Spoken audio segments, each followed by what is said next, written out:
Welcome to HortTube. My name is Jim Putnam. This is the February gardening to-do video. I did one of these back in January and I plan on doing them for all 12 months this year. I hope these videos are helpful.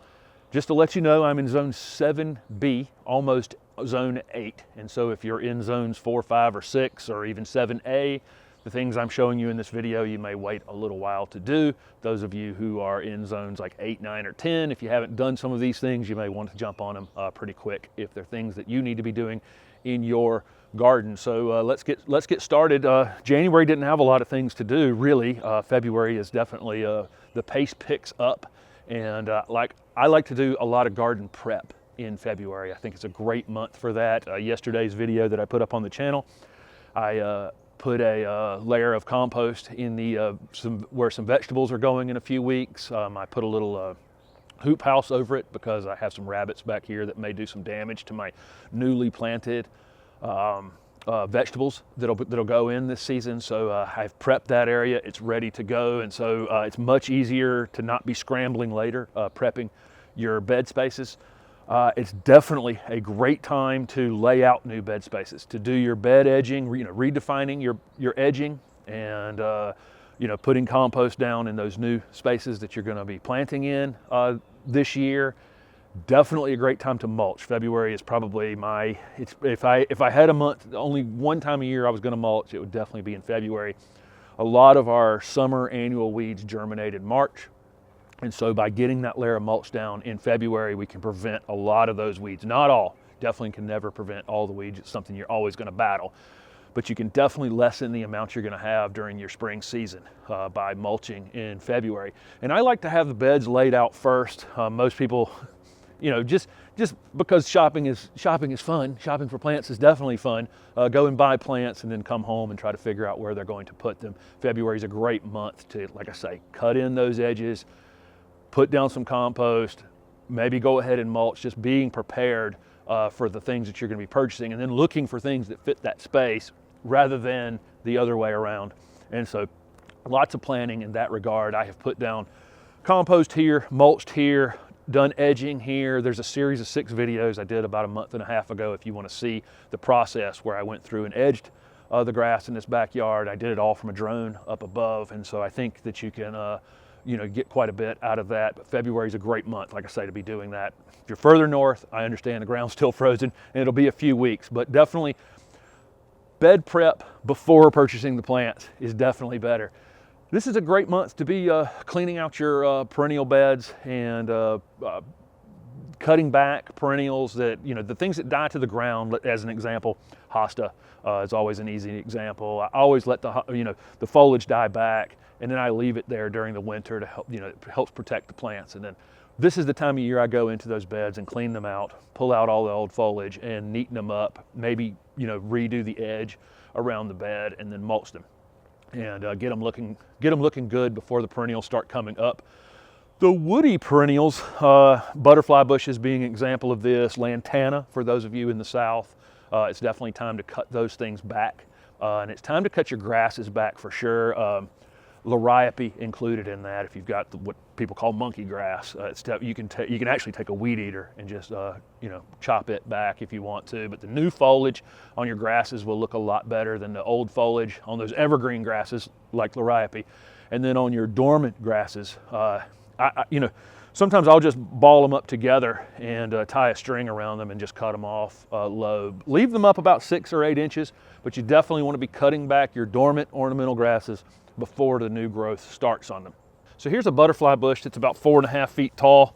I'll come in here and prune down to the new growth that is trying to come out for this coming season. And just above that is where I'll prune these off each year. But I can be pretty brutal about this. All I want to do is leave the lowest bud that is forming near the base of the plant, and I'll give you a close-up of that in just a second. But that's all I'm leaving. Just make quick work of this. And any dead material that's on it, this is a good time to get that out. This will be true on any perennial that you're cleaning up, anything you're cutting back hard while you're in the middle of it. You might as well get the dead growth out of it.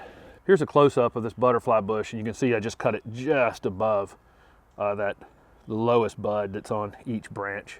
That's how I go about that.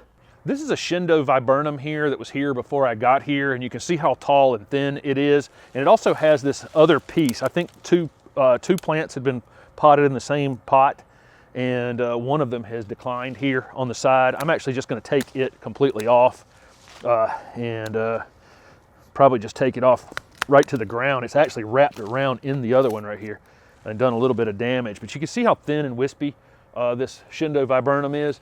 I can go through here and tip prune this, meaning just take off where the newest growth is going to come from end of each branch. I'll give you a close-up of this in a second, but I'll go through here and do just a tip pruning on this entire plant. I'm not going to try to take a lot of height out of it, but if I take all the new growth off the tips of these branches where they were going to grow to start the season, I'll just take them back to the next set of buds.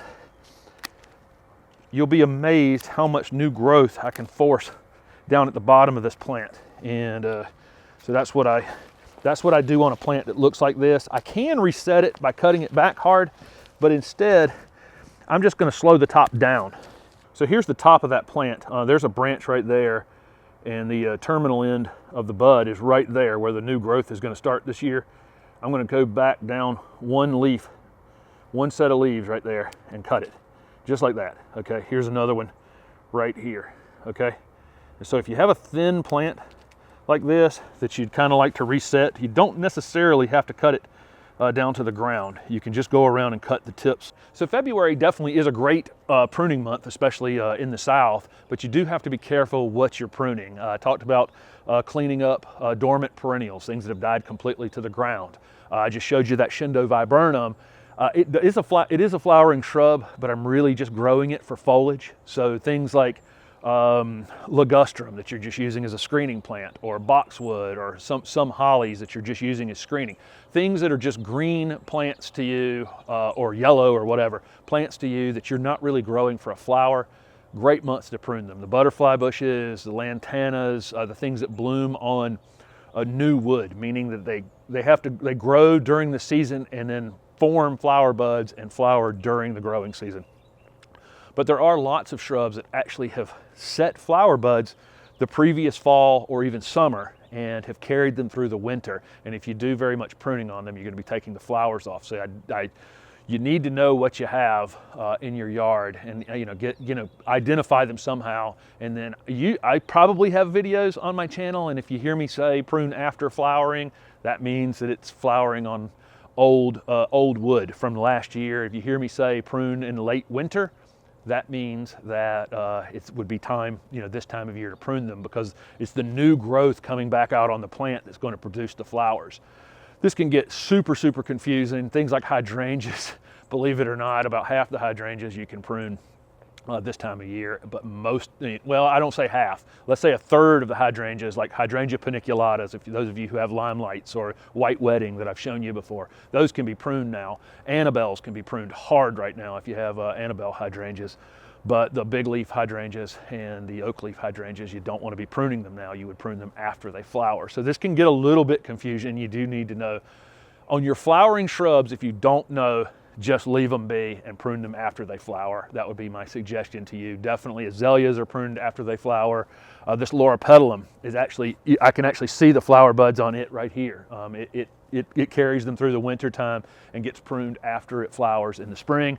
I can actually see where the flower buds stop on this, and I can come up here above them and do a little bit of tip pruning, right up at the top, and not take away any flowers. But that's just something I know from years of experience. Like I say, if it flowers and you don't know what it is, leave it be until it flowers and prune it afterwards. If you can identify it in the future, it may be beneficial to be pruning it earlier. So February is also a great month for dividing and transplanting plants. So if you have plants that are in the ground and you want to find a new home for them, this is a great time of year to to cut a little off the top of them and dig them up and move them to a new place. This is a great month to do that while it doesn't have the stress of also trying to grow. And we're late enough, starting to get to the late enough in the winter where we're not going to have any severe cold. We're going to have some more cold, but not severe cold like we would at the beginning of January. Those of you in the north would probably, do this move in March. Your perennials, things like I've said daylilies and hosta in this video already, they'd be great examples of ones that you could dig out of the ground and take your shovel and chop them in half and get some new plants on or give them to neighbors. Sometimes it's just good to go in and thin them occasionally, and you tend to get bigger, more vigorous plants with better flowers by occasionally popping dormant perennials out of the ground and cutting them. I showed pruning back hellebores last month. The old growth on the hellebores definitely needs to be taken off. That does increase your flower production. Sometime right around the end of February is when you'll see me put up a video showing me fertilizing all of my trees and shrubs. I do them all at the same time, right at the end of February, maybe the first week of March if I haven't gotten around to it, but that's true in 7B. Those of you who are a little further south of me may want to go ahead and do it. I typically use some sort of organic, slow release fertilizer for outdoor plants. That's what I use. I rarely talk about house plants in this, but February is a great month for repotting your house plants, or I have some house plants that I have moved around for a long time, and they really can be potted back into the same pot, but I will pull them out of the container, knock off some of the loose soil, and put some new potting soil in there and fertilize them at the same time. This is the time of year your house plants really start to wake up as well. It's the same things happening to your house plants that's happening outside. The sun angle is changing. It's brighter or less bright or whatever in your house, and there's definitely a trigger that goes off in house plants just like your outdoor plants, and it's definitely time to fertilize them at the same time you fertilize your outdoor plants. And like I say, do any repotting you're going to do and that kind of thing at that same time. You're going to see me do a ton of planting in this yard during the month of February. And if you're in the south, this is definitely a good time to be putting in woody trees and shrubs for sure, no doubt about it. Here's one thing though that you need to think about, and I've said this many times on this channel. If you're going and buying plants in February, there's some possibility that they've been in a heated environment during the winter or an abnormally warm environment in the winter in the nursery that you're getting them from, and they could have a lot of new growth on them. So if they have new growth on them, I'm not discouraging you from buying them. I would buy them because sometimes, when you go back, they won't be there. But buy them and don't plant them, and just protect them on the coldest nights. Put them in the garage. Leave them outside, if it's warm enough, but if you have a place to put them at night, if it's going to be frosted or whatever, do that rather than plant them. The things you'll see me planting in the ground are, collected here in the yard. They've been outside all winter, and so they haven't been forced into, new growth that could get damaged by some cold we can still have going forward. So keep that in mind. This is one I really have to remind myself of every year. I always do it. I had a nursery and garden center and, of course, landscaping at my own home over the years. I've always had to remind myself that, before the spring gets started, Jim, go and get your chainsaw blade sharpened, get your pruner sharpened. If you get your tools ready to go. Go ahead and change the oil in the mower, because I know for sure I didn't do it anytime during the fall, because by that time of year I'm kind of tired of changing oil and things and doing those kinds of things. So use February as a time to get all your tools up to date. If you got wheelbarrow and you grease the bearings in it and do all those kinds of things that have you ready to go in the spring and give you something to do while you're antsy to get out and start working outside. Just make sure all your tools are ready to go. If you have somebody in your area that sharpens, your shears and pruning shears and chainsaw, all those kinds of tools that you'd be using during the season, get those things done. I never take this advice, and I would hit April and realize that we had, we're ready to go on all these all the things we needed to be doing, but none of our tools were actually ready to go.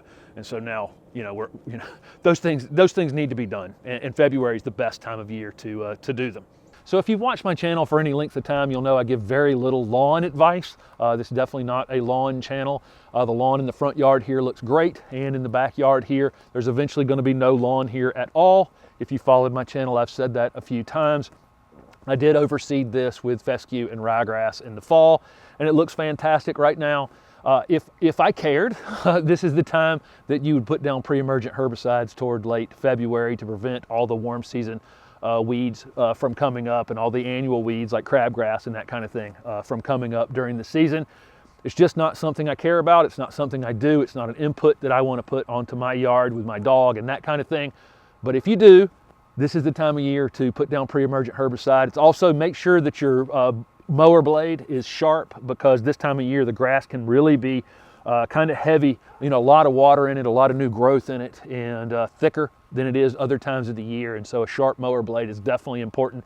I have a couple places I do maintenance for and here, and I just sharpened my mower blade last week for that purpose. Otherwise it just doesn't do a very good job, and it clumps up under the mower and that kind of thing this time of year. So the other thing you'll see me doing here in 7B during the month of February is I'll definitely be planting my cool season vegetables. And so I've already had the seed done on those from January, if you watched that video, and now all that stuff is up. And I show that stuff every week on my weekly update video. But I'll have lettuce going in the ground, I have peas going in the ground, and probably a few other things in February. My summer things like tomatoes and peppers and those kinds of things, by the end of February I'll start seeding those. My frost-free date here is around April 15th, and so peppers usually take me about 7 or 8 weeks to get them big enough and hardened off enough to plant. That's usually the first thing that I put in. This would also be a good time to be seeding perennials, slower growing perennial things like black-eyed Susans, echinacea. If you were going to do those things from seed and not buy the plants, this would definitely be the time to be seeding those things. My other things like beans, of course I just do beans in the ground. Tomatoes take a little less time, so I'll probably wait till right at the beginning of March to do the seeding on those. But anything that takes longer from seed, February is definitely the time that you want to be starting those things for sure. And like I say, if you watch my weekly update videos on this channel, you'll see all these things I've been talking about in this video, and I've already composted, I've already mulched out here. A lot of these things are on previous sets of videos in a playlist called New House, okay? There's a playlist on this channel. I'll link it up here. I'll link it down in the description here, and I think it's up to about 18 or 19 videos, but almost everything that I've just talked about in this video, other than equipment maintenance, are in those videos of things that I've been doing here since I moved into this house just a few months back. So obviously I'm gonna miss things in these videos, trying to come up with all the things that you might be doing in the garden in February. If there's something you think of while you're watching this and you're going, hey, why isn't he talking about that? Write it down in the description. It will definitely help the people watching this video in the future. I'll be back in March with another one of these videos for the month of March. Thank you very much for watching.